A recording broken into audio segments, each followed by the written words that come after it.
Okay, so we finally got around to seeing Matrix Resurrections. That we did. And I think we agree that they took a really different approach. Yeah, to this one than the other three. It does seem very different. Not just the story, but the look, the fighting. It's all very different. Which, I mean, that's kind of given. It's gonna be different. It's been 20 years-ish.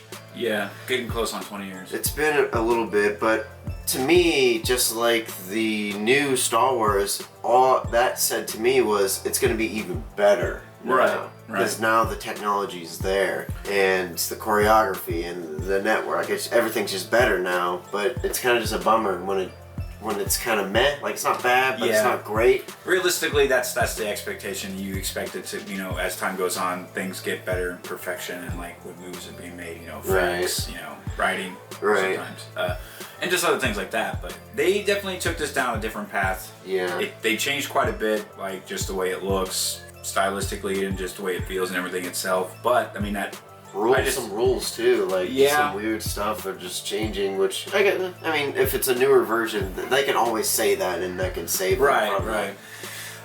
But we're pretty big Matrix nerds, just like Nathan, and I don't know if other Matrix fanatics would be like as troubled by it. I did hear like universally this movie wasn't very liked, like it wasn't. Yeah, the general rule of thumb is it's not well regarded in a lot of aspects. But I mean, I feel like that's with a lot of movies that people have high expectations for. Anyways. What is it called? Is high expectations is the fun killer or something like that? Yeah, or like whatever. it just. Yeah. Nothing's more of a buzzkill when you have a certain like feel of or standard for a movie. It's not what I wanted, so it sucks. I think there is some of that that you can push aside, and then there's some that's part of this movie where you're like, okay, that is pretty silly. Most definitely. But what I'm really gonna do is just kind of go through what we liked and we didn't like, and I always start with what I liked about it. And what I did like about it was like the only nostalgic thing I did like about it was the chemistry between Neo and Trinity that they did in this movie. Oh yeah, by far. They like every time, even if nothing was happening, they're just in a coffee shop, they're just chilling, having a conversation. I was like, I feel it, and it's reminiscent, and I was digging it. I was digging their chemistry, and then at the end when they actually start teaming up and she becomes Trinity, it was pretty cool for me. Yeah. It was a cool thing to see her renewed like that, breaking free. To me, I think it's probably Matrix Resurrection's most defining feature moment of the film is those two. Yeah. And most definitely. They don't have really too many reoccurring characters. Naomi, when I saw her, I was like, hey, and I was like, cool tell me what happened.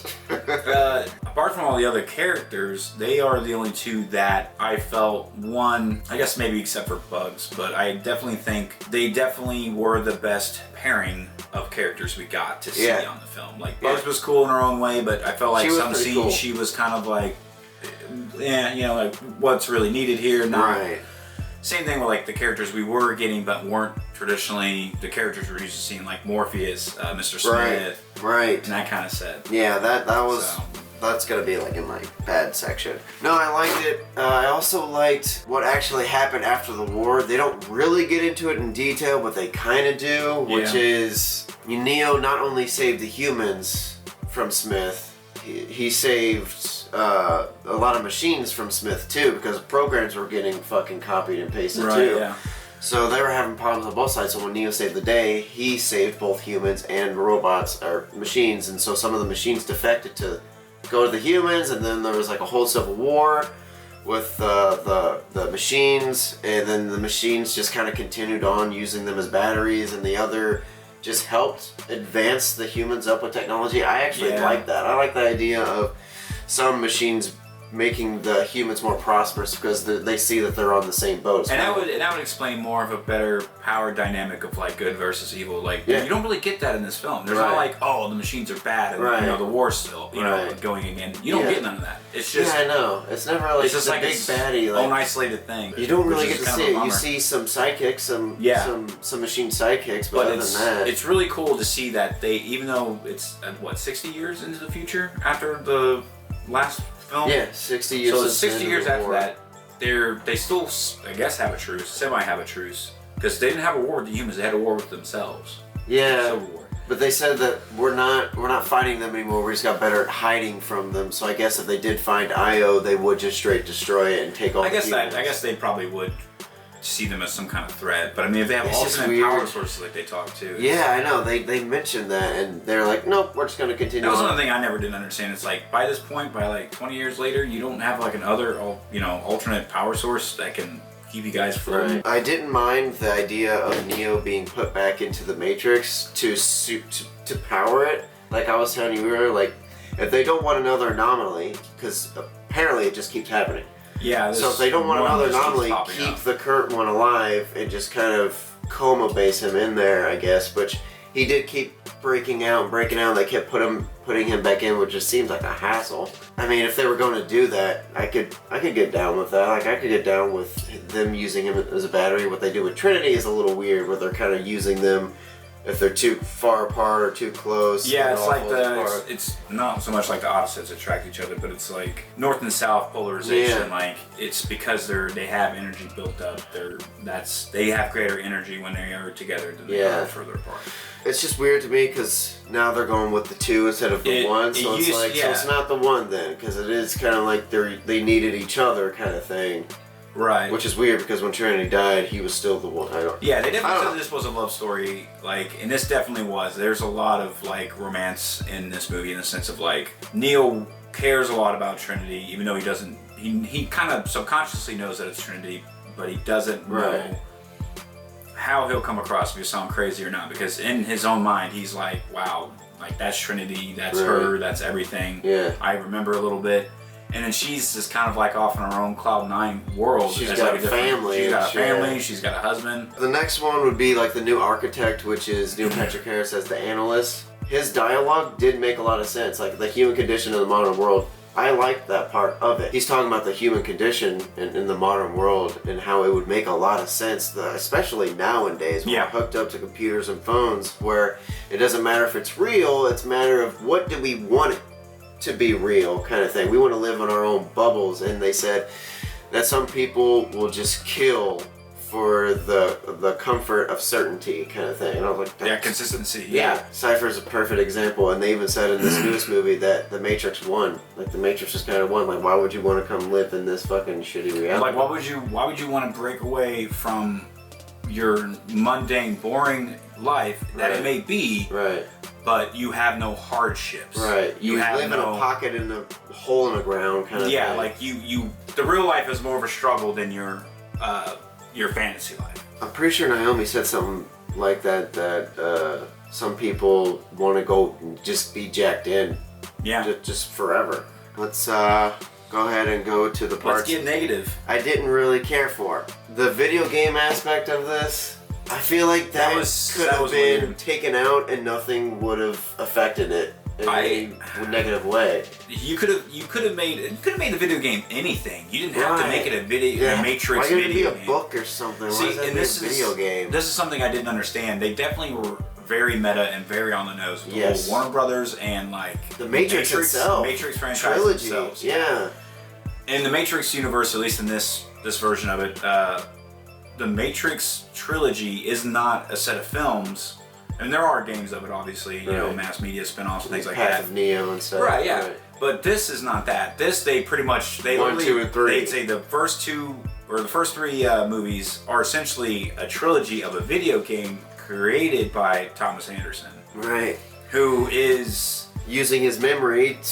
yeah. So I it's guess, like to do it. so or... like he's creating these narratives off of his previous life. I wonder, is he creating the story, or is the analyst creating it and putting Neo And he's as just- as the creator of it? And so he's just kind of following suit. Yeah. I mean, I think it's best. I think Either way, it doesn't matter. It's silly to me. It's still a system. Really pretty It's still a silly. system of control. Right. He's still stuck. He still can't get out. Right. So. I feel like there's so many other avenues you But- could take besides. But like we said, to be that on the nose about it, just the 'cause they- whole first third of the movie where they're doing nothing but talking about the original trilogy, kind of making fun of it, and then that Warner Brothers wants to make a fourth, and we're gonna do it with or without you. I'm just like, dude, this is not Matrix to me.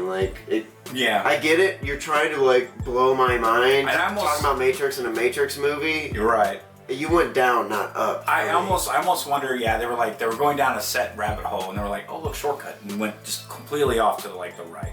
Yeah. So like, I wonder if like they're saying that whole like, "We'll do it with or without you." Is that because he was so hesitant to like come forth to make a fourth when he's dead? Like, I wonder if that has like some standing. But yeah. See, that's what I was saying. Like, if years down the road we figure out that this is like a middle finger to nostalgia and Hollywood by Lana Wachowski, I'll respect that. Right. But it just feels like it's trying to take itself seriously, and then the first third is pretty much just making fun of it. It's almost like they're trying to break the fourth wall too. Yeah. The fourth, the fifth, the sixth. Yeah, like all the adjacent walls next to it. Right. It definitely gets really weird, but the weird thing about it that also did make sense that it was a video game trilogy was the fact that they kept showing everything from the film. From the movie. This is from the game. It looked like a movie. Yeah, those short little scenes that they kept showing, you could just animate it if you were going to go that route, which I'm not suggesting, but they did. Right. Yeah, I don't know. It just, that part really, like, once that part was done and over with, I actually felt like we were back in the Matrix world. Sorry. It was just kind of, I wouldn't say off-putting. It was just not, I wasn't expecting to see them so much light. Not confusing, just weird as hell, meta, and just kind of up its own ass. And like you said, I think it just focused on it too much, and I think that's why we just were like, okay, cool, but it's like, okay, why are we still talking about this? Acknowledging the obvious isn't clever if it's put in your movie. It just turns out to be better. It's better to be thrown in there without knowing it, what it is or what its purpose is, and then coming across it and be like, oh wow, that's what makes a lot of older movies kind of perfect in that sense, because now you don't get a lot of that. Like, you don't get the origins, because like as soon as people start asking questions, they're like, all right, here's a movie talking about it, or here's this media that kind of like fix it. You know, it's just weird. I think this would be a good transition to go into the new Mr. Smith. What just I don't. Yeah. It was so weird because unless I missed it, they gave zero explanation of why he's back, why he's different. I guess it's new coding, new Matrix, new face. But then he doesn't even know he's Smith. He snaps out of it. Yeah, it's like all the old coding that is going on within this cycle that they're talking about. Neo makes sense because his body's still alive, his brain's still alive. They saved him. He's coding and he canceled him out. I just don't understand. The way I see it is he's still an enemy of Neo. So like, you take Smith being an enemy of Neo, like in the old trilogy, he defeats him, whatever the case. Now in this reality, he's not really Neo, but he's a representation of Neo, where this new Smith is supposed to be a representation of the old Smith, who would also be his like enemy. This is a new Smith, but his guidelines and everything is still like, hey, me and him don't see eye to eye. We're gonna have conflict. We're going to go against each other because like that's just how it is. I'm his enemy. Right. He's the guy. He's a good guy, and that's kind of how they did it. They just gave it a more realistic spin on it, I guess. He pops in and out the whole movie. Yeah, he does. He's just very weird. Like, Smith wants to kill him, but then wants to help him. I'm very confused of what his motivations are. I'm very confused. I think I think it's just because he's falling through the motions of like, because they're in a loop. He's like, oh, I used to try to kill this dude. Right. But in the same sense, I think he becomes self-aware later, and that's why he ends up like kind of helping him in the end. Yeah, he becomes self-aware, which is cool. Go for Skynet, but like. I don't understand what makes him so much different from like still not trying to be a bad guy. He could have killed the analyst and took over to be the bad guy. Or something, you know, like he wants to be the new architect. The action wasn't the same. Like I was telling you before, like you see some of the kung fu fighting styles and it's like they have a totally different choreographer. And here it was cool, like, you know, it's like modern day okay. It wasn't like what Matrix was 20 years ago where they just went at it. They went crazy with the choreography. I felt like with this, I don't feel like they went as hard as they did like in the older films. Like in this, I feel like they were very much loose on themselves about like how things looked and how things kind of went. The discipline was, I don't know. Yeah, the cinematography, everything. Yeah, it just color correction, all of it. The choreography. It's just kind of The dialogue was kind of still there, except for some bits, which we'll get into. But all of it just felt just very different, which they can just say it's a different version of the Matrix. So they'll just have that on us. But still, it just feels weird to me. It doesn't really feel like a Matrix movie. It feels like a movie that has Matrix in it, if that makes sense. Yeah, like they pull the Matrix into it instead of the Matrix. It's like a blood relative or like a weird kind of like spin-off or something. Yeah, like a weird B movie kind of thing. The last thing I want to talk about is the new Morpheus and how all these things are stacking up on top of each other. Of how this new Morpheus is a creation by Neo, who's making him in the video game, or maybe it's the analyst. I'm not sure. He's making it's not really if it's really Neo, if it's really the analyst controlling everything the way it is, but in this universe, it's pretty much said that Neo is making the video game for Matrix 4, whatever, and while he's making it, he creates a character. That's both Morpheus and Mr. Smith. Yeah, it's like a mix. It's like a split half and half, which makes no sense because you already have another Smith. So right. How do and you he straight up says I'm Morpheus. Anyways. When you first see him, like the nostalgia part you were talking about, definitely like the opening where it opens up almost just like the first one. Right. Awesome. Sets it up kind of like nicely. Right. But the first agent you see get out is Morpheus. And he's like, I'm Agent Smith or whatever. And it's really weird because he's choking Bugs out, and then they go to this they get away, they fight, she gets away, and then she's cornered, and all of a sudden he saves her because he had a change of heart because Neo put it in his coding for Matrix 4. I think he knew what was going on. I think when Bugs got noticed, he was like, you're not supposed to be here. Right. And I think that's why he was like, at first he was like, coming off like he's an agent. So he started realizing that there's a fourth wall that's broken. And so he was like, okay, I need to take her somewhere because she's someone like me who was broken the loop, but he's just portraying that he has it. And then a program took a red pill? That's so weird to me as well. She just like reaches in her back pocket and she's like, okay, which hand? Yeah. And so she like opens up her hand and she's like, you can either stay in this place and do what you do, or you can come like to the real world. And then instantly he's just like, well, how's her choice or whatever? And she's like, well, you deep down already know there is. The choice is an illusion. You already made the choice. Yeah, and so he's like, oh, okay, cool. Taking red pill. See, the thing with this new Morpheus is, bless his heart, but he cannot replace Lawrence Fishburne. And it shows. It really does show. When he's trying to mimic Lawrence Fishburne and his lines and everything, it made me like want to close my ears. I was like, oh my god, this is like so at bad. Last. And he even kind of makes fun of it too. Yeah, he goes blah, blah, blah, blah, blah. It's like he was breaking character on purpose. Yeah, it does seem like that. And then when they go into the weird white room or whatever that Neo did the for loading the training, program, and he just started like dancing and shit. I was like, what is happening right now? You really didn't need new Morpheus in it. You really didn't, and is also his other aspect, because he is technically not human, he is a program. When he comes into the real world, we get to see his real world version of himself. He's a little magnetic ball. Yeah, they have like nanites that like form him in the real world. And it just looks kind of weird. It looks like Sandman, but I guess we can talk about the end and then we can just end this review. So what happens at the end is they both jump off the bridge or the skyscraper, and Trinity starts flying and catching Neo, and at that moment I was like, no. There's the flip, there's the switch they did. Yeah, I was like, no. But almost immediately the next scene, Trinity's flying around, and then there's Neo, then they start fucking with the analyst, kicking his ass and shit, and coming back. It was weird how much control they had. Instead of stopping bullets, he just would have snapped and they would have been like gone. Right. Like, he would have Thanos snapped. Thanos snapped him out. So now the powers are getting a little silly. I don't understand too. Like I like that they made Trinity like the one or the more powerful one. I guess I don't know because you see at the end he kind of Neo is fly back now. to flying again. I don't know. It's really weird. They don't explain much, but like at the very end, like.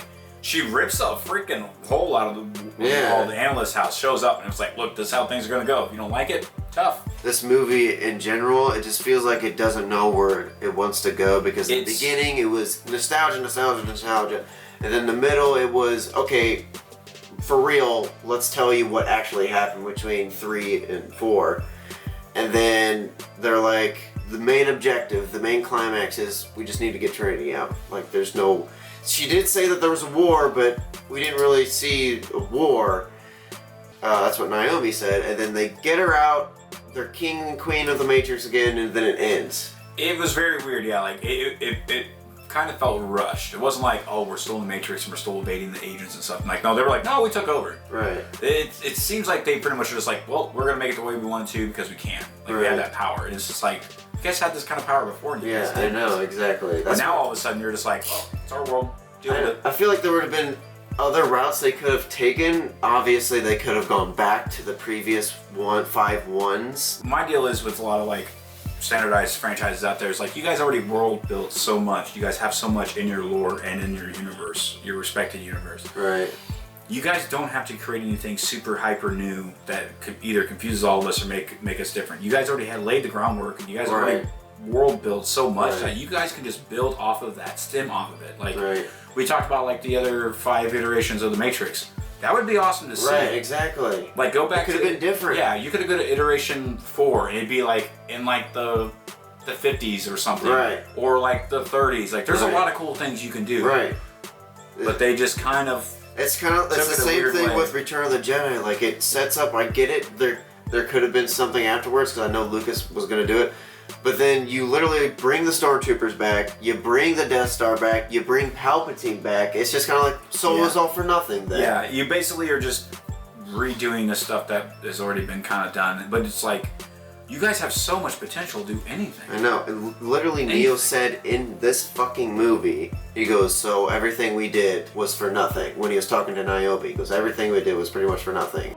What a piece of junk. It's like, it feels like we're back to square one. People have their taste. People can fucking like this movie. I really don't care. I'm giving our personal opinion of it. And it's actually not that radical. It's pretty fucking commonplace. Objective. Like, that's just what happened. I don't know if I hated it. I'm a really big Matrix fan, and I watch that trilogy at least once a year. I would say you and Nathan are more so than I am. Yeah. I grew up watching the first, obviously. There's so much of the music, the cinematography, the choreography, the story itself. Like, it's just, and me and Nathan were like, we feel like the only thing that hasn't been touched is the Matrix. And then here we go, and then this is what we get. And it's kind of like a thing, like, I kind of saw this coming. But we did get to see some new stuff. There were moments in there where I nerded out. Cool things, yeah. Got to see some fan service for me personally, but it wasn't the stuff I guess they were shooting for. It was more of just like their dialogue and Niobe and little things. Little things. They're talking about Morpheus. I'm just like, it's like those little Easter eggs though that makes the movie like worth bearable. Watching. Yeah.